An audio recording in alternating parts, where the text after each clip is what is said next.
Today we've got a Skinny Hobos. Yes, Alex and Sam. Hello. Or Elvis in Texas. It's one. Little column A, little column B. When we're on stage, we go by our stage names. So how'd you come up with the stage names? Well, they're actually just old nicknames, really. Like, his last name's Hold'em, and so Texas Hold'em makes a whole lot of sense. He was always a show pony when he was a kid. Gets up and has to dance and whatnot. So I heard this after the fact, obviously. I didn't know him until he was like 15. But yeah, he was always entertaining the family, so It actually has nothing to do with that, but... Oh, that's what you told me. No. Awesome. No, it's actually, I mean, I don't know how much you want to get into this in the interview, but it has to do with where I was conceived, so... Great story. I've heard that story too many times. You don't really want to hear that too often. No. That's the one thing no one wants to talk about, isn't it? Thinking about your parents. I mean, I think everybody, your parents, it's a man and a woman, you understand they have to have had sex at least once because, like, I was born because of that. But you don't really want to think about your parents having sex. I mean, so you just try to ignore it and do my best. Maybe assume that was the only time. See, I know my parents have had sex 3 times. Once for me, once for my sister, and once when I just get walked in on them. Ugh. Yeah, that was weird. Are you okay? I think so. Don't know. Still scars me. I hope they don't watch this. What a great start. Welcome to Skinny Hobos. Yeah. So, you're a two-piece. Like, was that a conscious decision? Was there ever an idea you may go for a full band? Like, how'd this start out? I mean, the idea of the full band has come up once or twice, but it never really seemed necessary. I mean, we jammed together, and what we jammed seemed to work with the two of us, so just kind of kept going. I mean, I kind of always wanted to be in a two-piece, but, like, it wasn't sought after necessarily, but it worked out for us. Hey, when we first jammed, it was just guitar and drums, so it was a bit thinner and just chipped us out. I mean, there's no bass at the time. But that was the first jam, and it was just, I was installed, in the shop we worked at. We wanted to try guitar. I brought out a drum kit, we had a jam, and I was like, okay, this is cool. We can work with this. Yeah. And yeah, the idea has popped up about adding another member, but maybe a different kind of instrumentation, like a brass or a saxophone or Keyboard, maybe. Yeah, keys or something like that. Yeah, we've never really. We had a few jams with other people, but the two-piece just works. It's a lot easier to manage. It's a lot more fun. And I mean, I guess the longer we've played together, the more I've developed a style of guitar playing where I kind of treat it as a three-piece or as multiple instruments. Like I try to include both bass and guitar in my playing at the very least, and sometimes more stuff. It's just, I mean, it's become a fun thing, and I've always been a big fan of the fact that self-imposed limitations can help to really, get your creative juices flowing. And so it's been a challenge that we've had to get past and get through, and I've been pretty stoked with the results. So you guys do have like a lot of sound differences. You've got, how many pedals have you got? I mean, it changes. I think we Last count was 20. 20 now, but it's been more and it's been less, and I'm sure that'll keep changing depending on my whims. It's grown and developed throughout the years. The first year and a half or so was fun because at every band practice it'd just be Alex playing around with a new guitar pedal for like 20 minutes. Just give me a minute. I just gotta try this new thing out. I try to take care of that at home now beforehand, so we don't waste heaps of time. But it still happens. Yeah, I mean when we're practicing on a Sunday, lazy Sunday, we've got a few hours to kill and no real time limit. Then it's like, right, what is this button? It's like, hey Sam, I just bought 7 new pedals. I'm gonna try them all at the same time. You're like Dean from Dix's Lab. What does this button do? Oh shit, that's what that button does. It's a good button. Makes a hell of a lot of noise. So does it? Do you use all your pedals each time you play? Most of them. There is 2 pedals on one of my pedal boards that are there just for when we tour. If I don't have my bass head, because that's a big part of the sound. But these 2 pedals together can kind of recreate what I do with the bass head. But apart from that, everything else gets used. And in fact, that's the hard part about changing things around is I do use everything and I want to use everything, and I want to use more. But at the same time, we have to think of, practically. My guitar pedal board, my bigger pedal board, weighs exactly 23 kilos, which is what you can carry on Air New Zealand. So I can't really get bigger than that if we want to, sustainably tour. We still spend way too much on bags though. Oh my god. Yeah, the amount of, every time we fly somewhere, we have to, it's always extra baggage, oversized bags. Jetstar adjusting their policies on baggage now has kind of kicked us in the guts. It really has. Because when we went to Australia earlier this year, we took nearly, I think it was about 115 kilos in the end, between us two and our sound tech that we took on Jetstar over there. And now it's going to be a lot more expensive. It might seem like it's a little bit overkill, but our thought process is if we bring as much of our own stuff as we can consistently give a good show and our show everywhere we play. And so it's kind of a trade-off. We can go in and use less stuff, but you may not get as good of a result. So it won't be the full Skinny Hobos experience. Yeah. We're all about experiences. Absolutely. So you guys have quite a unique look, I suppose, about you. You guys play. The shirtless tie. How many ties have you got? How do you pick a tie? One. Honestly, yeah, that's how I pick a tie. I only Just have got one. I did get a new red tie recently, which has been a godsend because my first one was breaking. We kind of had the idea that we were going to dress nice because it was kind of counterintuitive based on what we are as a band. We're not very presentable individuals in a band named after homeless people, so formal might be the word. Yeah, we figured we'd be formal hobos. But he gets pretty hot when he plays drums, so the shirt comes off. So. I like to think I'm always hot. No.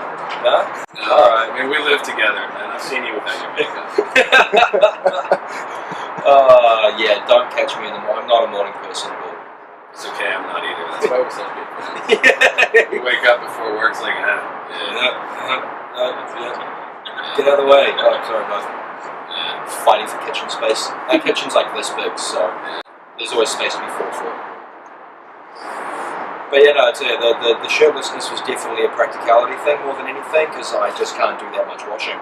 Yeah, it's pretty true. We don't have a washing machine. That's a whole other story. We have one, it just doesn't work.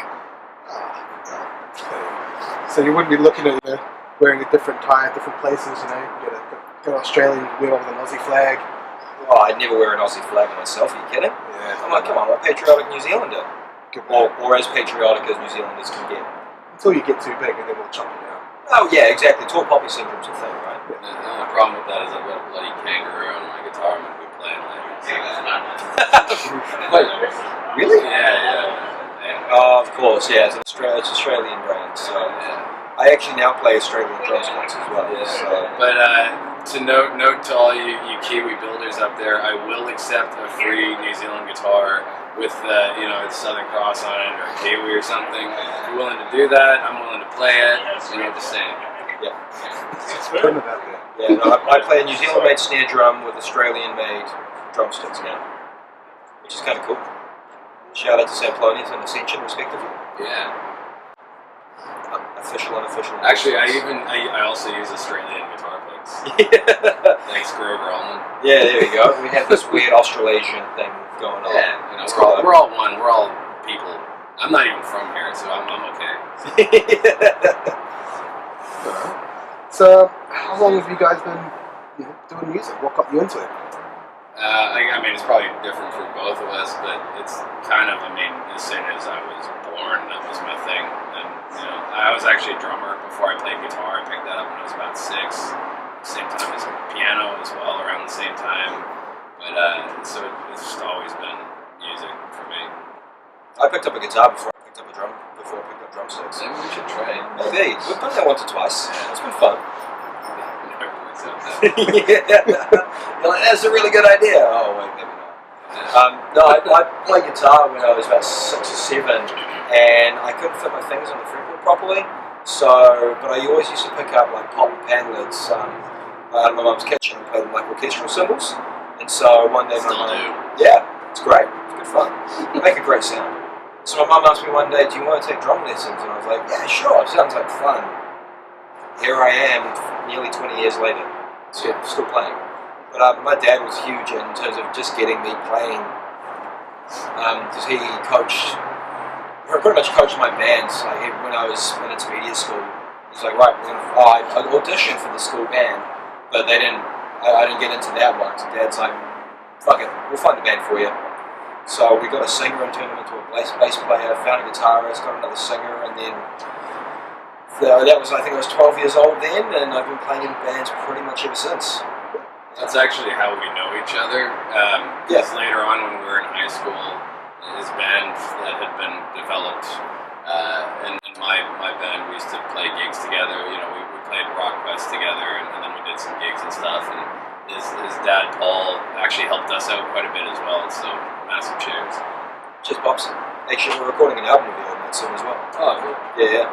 The Agent Punk Rock was finally getting his album. He never released when because he played in bands when he used to live in Sydney. Yeah, he's like punk rock as fuck. Oh yeah. Yeah. Are we allowed to swear? Is that a thing? Sure. Alright. Cool. Alright, so we've got shit, piss, fuck. Family reunion. No, he was a punk rock bassist in a band called the Foreskins. Yeah, there were 4 of them, and they were all dudes, so the Foreskins kind of came naturally. Then they got a chick on guitar, so they decided, well, there's not 4 of us, and there's a girl in the band. So they became the 5 Skins. But yeah, no, we're going to this recording studio just out of Topedy, which is just south of Hunley that we drive through all the time. Has a brewery on site, apparently. Yeah. We know. I don't know, I haven't heard of it until a month ago when Jay pointed it out to me. They do like breweries. Yeah. I mean, I might not pay any attention to recording, but It's fine. Yeah, the drunker you get, the better you get sometimes. To a point. Some people I know are like that. There was a guy I played with in Dunedin, we were talking about Dunedin earlier actually, who was like that. The drunker he got, the better he got. And it seemed like there was no end, you know. He'd solo away, he was a blues guitarist, soloed everywhere. He'd get shit-faced and put his guitar behind his head, play with his teeth. And the drunker he got, the more impressive and outlandish he got. It was quite incredible. And then he hated himself the next day. Every time. So did the parents sort of influence your music style in any way? Yeah. Their taste? Yeah. My old man was playing Buckman Turner Overdrive through the wall when I was like, good old Canadian band. yeah, totally. Yeah, he was always playing Deep Purple and Pink Floyd. Nearly confused those two for a second. Deep Floyd and Pink Purple. What a band. There you go. If anyone wants a band name. No. We're taking it. It's too good. Fuck Skinny Hobos. We're Pink Purple now. So yeah, no, my old man was always playing all kinds of classic rock, Led Zeppelin, Black Sabbath, Deep Purple, and that. I never really listened to it myself until I got to my teenage years, and then kind of rediscovered it all. When I was a kid, it was Backstreet Boys and Five and Oasis, and yeah, I was a pop kid. Oasis isn't terrible. I mean, It's like the first time I've heard you say that. no, I mean they're not good. They're not as bad as the Backstreet Boys. Let's be real. I mean, maybe they are. It's funny because I ended up studying the Backstreet Boys when I was in uni as well, and finding out a lot of. You know what I don't hate though? What? Is that Liam Gallagher has just released something new for the first time in ages, and it's pretty good. Like I'm digging it. Just saying. Yeah. Your mum's pretty cool with the music though. Yeah, I mean, she's always kind of paralleled what I've been into, which is great. I mean, because a lot of people get set in their ways. Like my dad, listened to music up until the 70s and then just stopped caring. And so, like, he still listens to Fleetwood Mac and Led Zeppelin and stuff like that, which is great, I might add, because it's given me a love for that stuff as well. But my mom's always been, like, moving on to the new things. So whenever I got into something new, I'd be like, check it out. And I guess, to a point, I mean, she doesn't get into quite everything that I do, but, like, her favorite bands are, like, Radiohead and Incubus and stuff like that, which is, totally acceptable. Still not totally sold on Incubus's new album. I haven't listened to it. It's not bad. I guess it's the Oasis of the Incubus catalog. I mean, the one before it was terrible. Yeah, it was actually. That was such a waste of time. I got so excited because I listened to that on an Air New Zealand plane coming back from, I think, Rarotonga with my The family. lead single, Adolescence, That was a awesome. great song. Great single, and the rest of the album, total flop. Should we just turn this interview into like all the stuff that we hate? It's getting that way. Yeah. Without you even trying. You know what's the worst song is Bitch Better Have My Money. If I ever hear that again, I'm gonna kill somebody. Like straight up. But obviously if you sing it, then it's okay. Yeah, because I'm singing it and I'm awesome. Pushing that pain onto others. Yes. Yeah, absolutely, yeah. Well, the music these days is pretty bad, dude. It's a song I keep hearing all the time because I listen to my favorite flavor. It's about chicken or something. Do you like chicken? I think the guy asked that many times. He's Is it- sad because the wait. chicken's too far away. So, Okay, so it's not that, what's the bushy one string? Yeah. Chicken and a corn? Chicken in the corn, so the corn can't grow. Yeah. That's the best song that's ever Can't rather listen to that, yeah. Alright, check it out. Bushy one string, YouTube sensation. He's actually pretty incredible. It's one dude with a one-string guitar. It pretty much sums it up. Yeah. It's also quite bushy. Yeah. Much like us. Alright, so let's talk about your guys' music then. Like, you've just released some music videos. Yes. You just released your third, chapter 3, Suburban Living. Yeah. Pretty interesting music videos, really. I don't really see people put too much effort into them as much these days. Well, I mean, it's become as much a part of the art for some people. Like our influences, like Red Fang is a good example because they wouldn't have become successful if it wasn't for their music video for Prehistoric Dog going viral on YouTube, which is a great music video. You know, it's full of beer drinking and dudes with like magic powers and people's head getting chopped off. I mean, it was fantastic, and I mean, there's quite a few other bands that have done that. Like an obvious example as well as OK Go have like just ridiculously big videos, and they were a band long before that Here It Goes Again one with the treadmills that kind of made them famous. But One before that, A Million Ways with the dance, the choreography in the backyard. Oh, that was the OG OK Go video. yeah, in any case, like it's what made them successful. And so, I mean, that's something that you can't really ignore in today's music industry. You have to compete against everything that's ever come out ever because it's all there on the internet. It's a touch of a button and available for you to see. But apart from all of that, I've always been a big fan of the intermediate aspect of music. And so I like it when the visual side, like the artistic side and the video side and the music side all kind of work together. And we've been really fortunate that we've had an artist who's been with us since, before we started as a band, and a director who's been with us since the very beginning as well.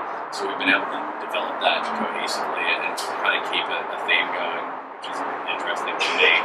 At least, I don't really care what other people think, but I like it. Now, tying into that as well, music videos, YouTube is one of the biggest platforms for finding new music. A lot of people find their music off YouTube. And so if you get an interesting video and something that can at least get some attention and stand out and catch people, then that's where you're going to find some new listeners from there.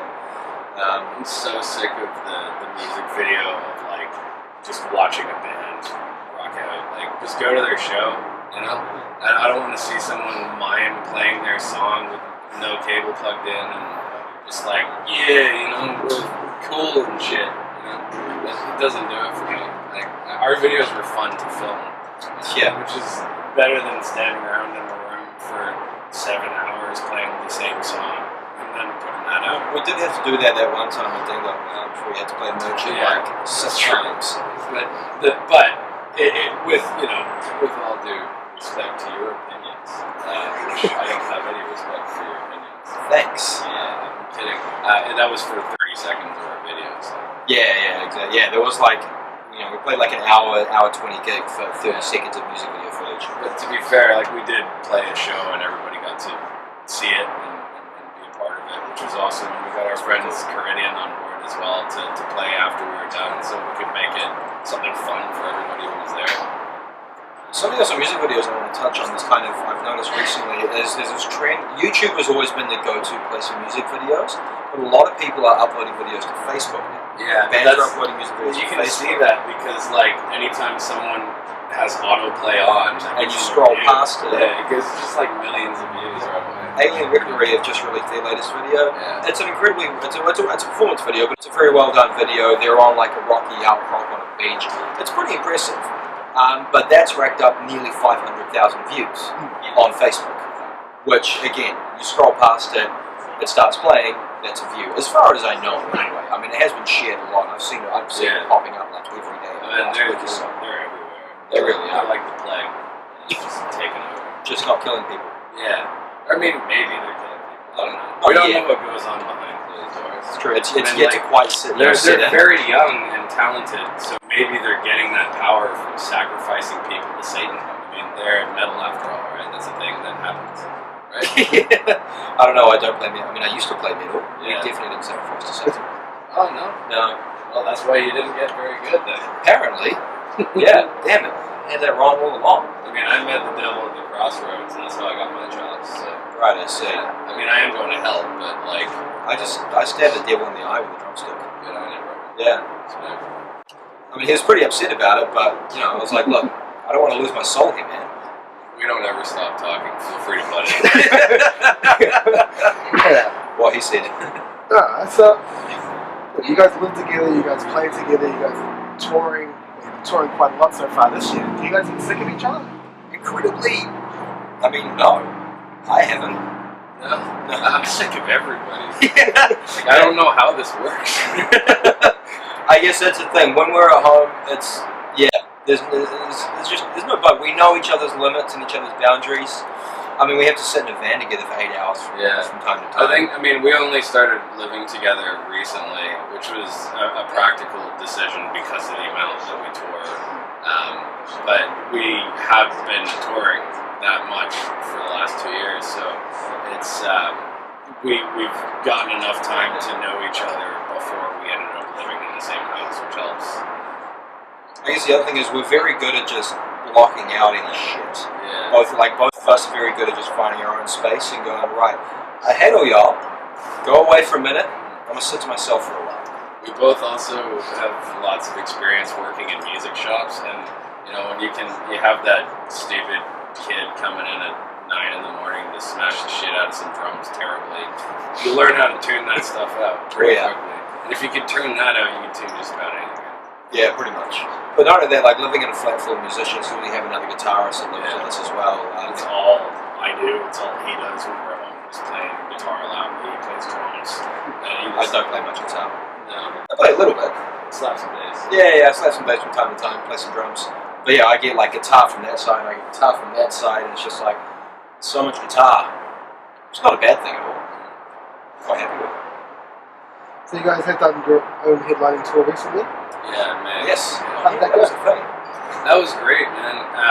Like we've done 1 or 2, I guess, kind of smaller headline tours, but mostly with another band along as a draw card. And we had Brendan Thompson, the Vibes, at a couple of the shows, who obviously pulled quite a bit of the crowd as well. But this was, I guess, the first like good tour where we haven't lost any money. In fact, we made some money, and the turnouts were great at the shows, and we've been around like a bit longer now, so people knew the songs and sung along. And the weirdest thing for me this time, like I've seen this in Auckland before. We're from Auckland, we play here a lot, but this was the first time outside of Auckland I was hearing people singing along to songs that we haven't released yet. So that was pretty cool, you know.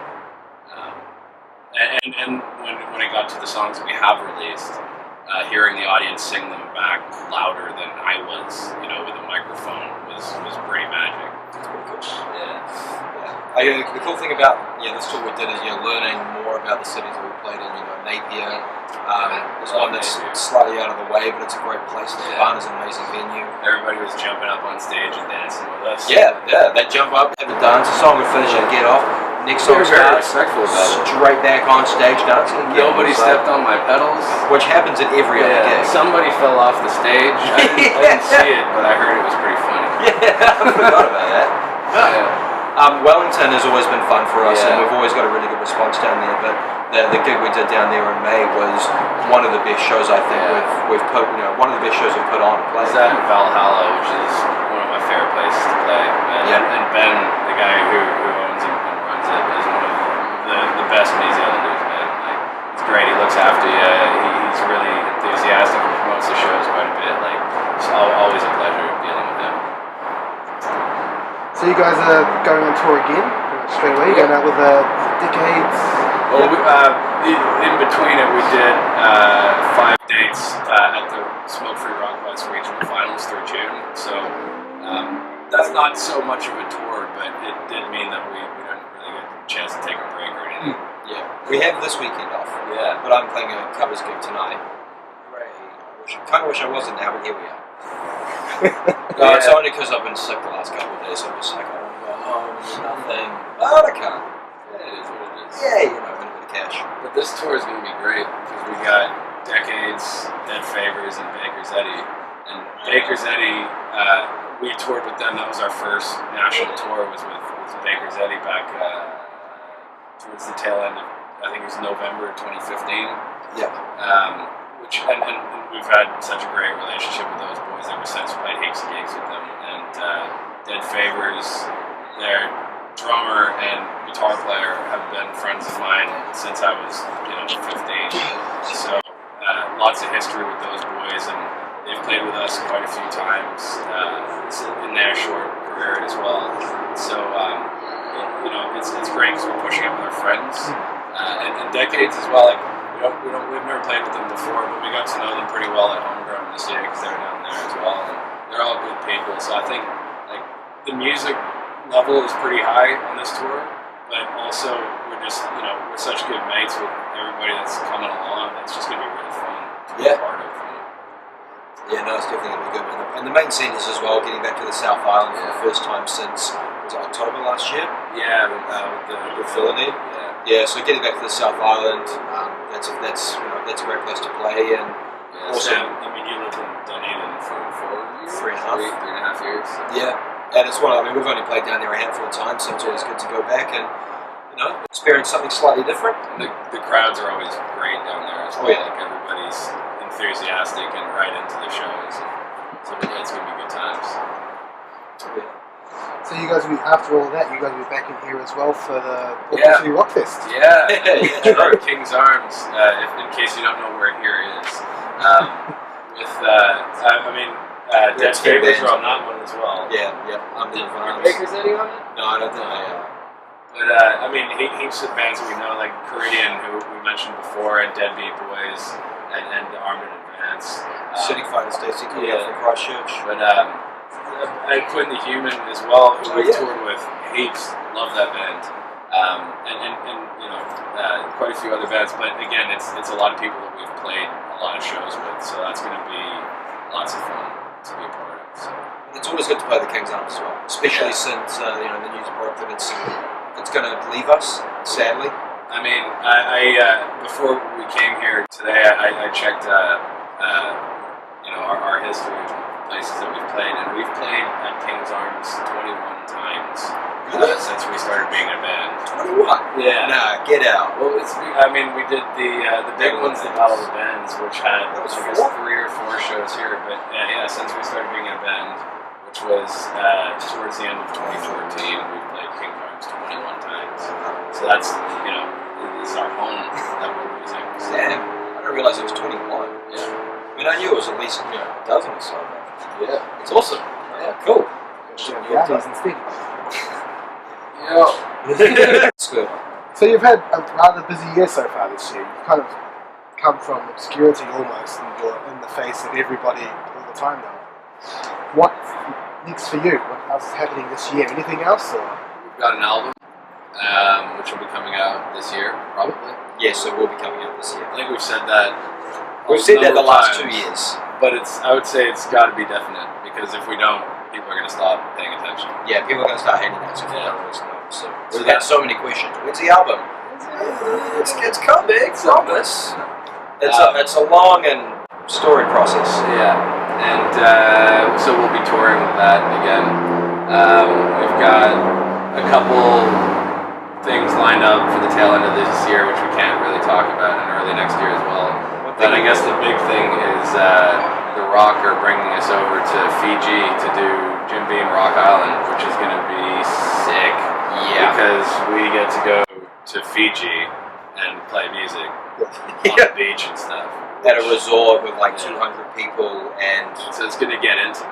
Oh yeah, It's going to get real intimate. I am gonna sweat everything out. Oh my god, me too. I can't handle the heat. I'm gonna lose 5 kilos. I nearly died when we were in Australia, and it was like a cold weekend for them. And that was what, like February? End of February, yeah. And it wasn't kind of a cold. Like everybody was like, I was complaining constantly about the cold. I mean the heat, because that's what I do.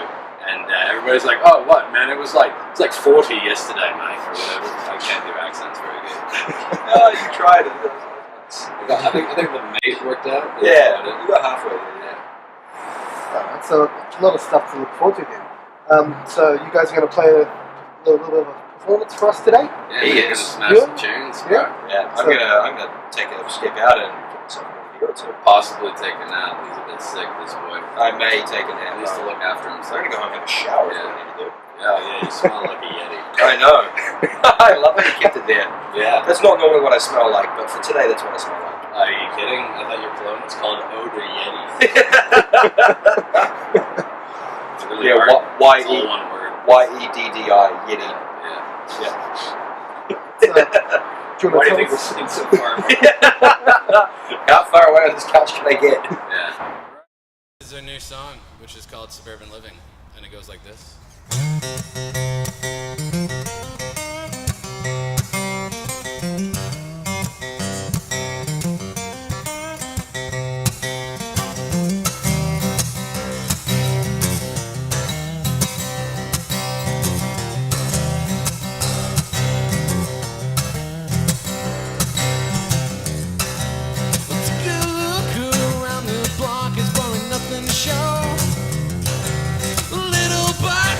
All the same now in the room. To get a reaction from you now is like a pulling teeth. To get a reaction from you now is like a pulling teeth. How long will you stay helpless now? You gotta take your pills. You wanna get your thrill. You gotta take your pills.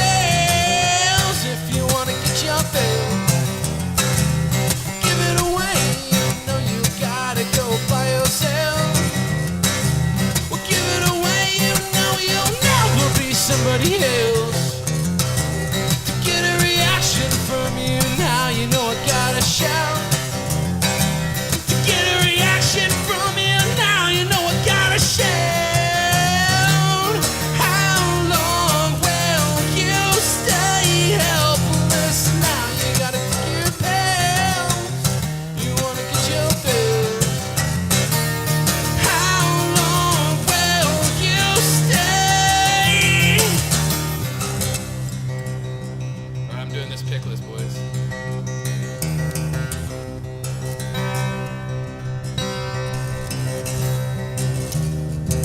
Well, how long will you stay helpless? You gotta take your pills, yeah. How long will you stay by yourself? You gotta take your pills.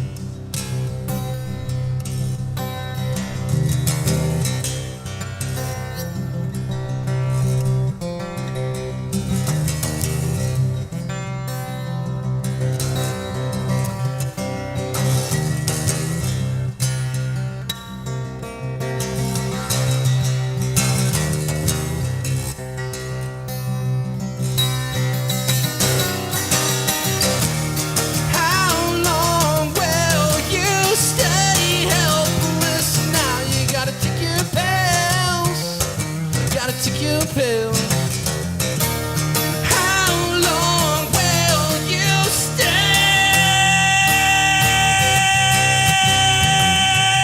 You gotta take your pills.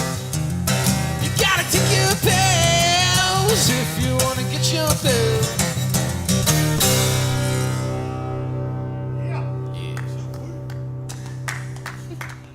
song's called Jokers and Fools.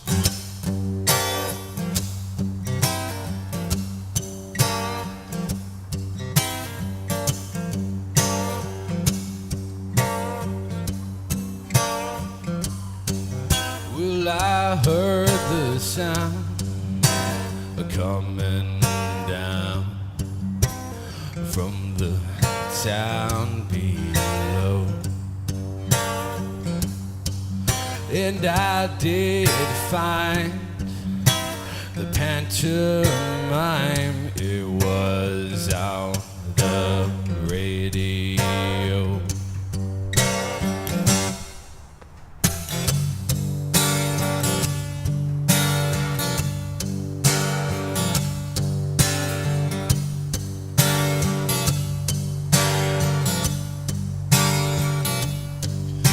Jokers and fools, yeah, they break all the rules with no thoughts left to show. And fools like me, yeah, they will always see a way to steal the show. Whoa, baby, won't you stand alone with me? Yeah, you gotta sing this song with me.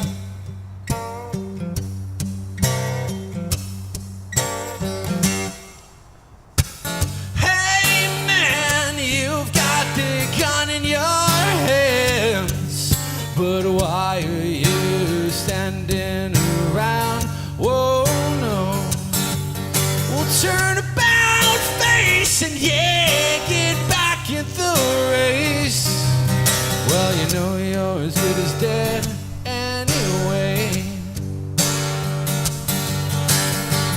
Whoa, baby, won't you stand alone with me?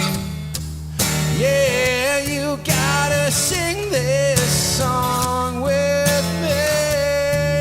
Yeah, as you're running away, I'm gonna love you no matter what you say.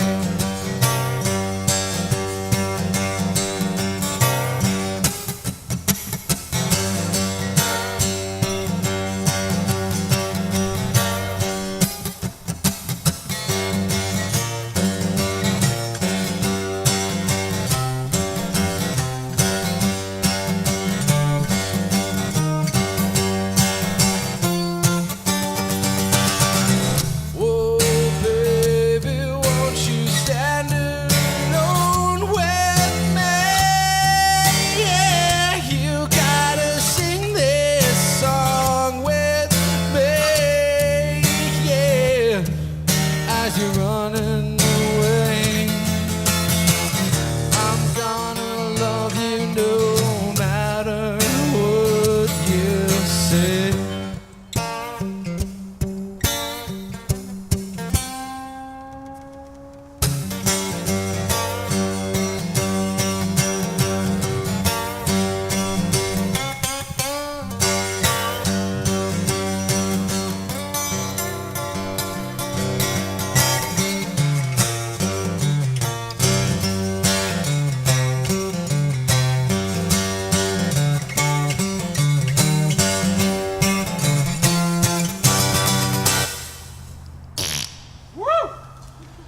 Oh, thank you. Yes, thank you. Yes, thank you. Yes, thank you very much. Thank you very much. I'll be here for the next 5 minutes while I finish my beer.